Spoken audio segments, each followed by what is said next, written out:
so many people out there hurting because of their decisions, thinking they don't have access to Christ, that they don't have room for redemption, that they're not wanted by the Lord.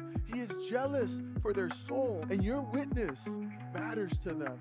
And so when the Lord confronted me about my hate, that I had to surrender, oh my goodness, I was dumbfounded. And I realized how much I needed to be healed by the Lord, how much I thought I knew about God, and how much He humbled me and showed me, you don't know anything about me because you have hate in your heart. And so if there's hate in your heart, I think God wants to heal that. God wants to show you who He is. He didn't leave us in our mess, meet us in our mess to leave us there. He had to heal me from my hate. He doesn't leave them in their mess to leave them there. He'll restore them to Himself. We have to trust that He will do that. Can you trust that Jesus is who He says He is in your life? For the drug addict in your life, for the alcoholic in their life, for the people who don't yet know Jesus in your life. He's coming back. And if He's putting in your heart a person, a family member, a coworker, a friend, pray about it. My mom and dad did not honor the Lord. They were living in sin. And I was this little baby. I had no idea. I was a baby. My aunt had been praying and fasting for 2 weeks that my mom and dad would surrender to Jesus. And my mom starts to feel this itch. My dad argues with her. She's praying to Mary because she's trying to be holy. And then my dad tells her, you don't have to pray to Mary anymore. You can talk to Jesus. And my mom tells my dad, you can't tell me who to pray to. But because my dad said that, she had an itch in her heart and said, what? Why don't I pray to Jesus?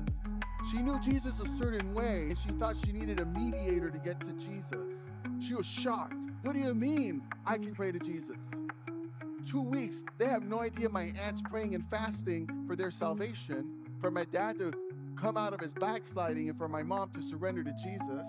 My mom is going through agony in her inner being because she realizes how far she is from Christ.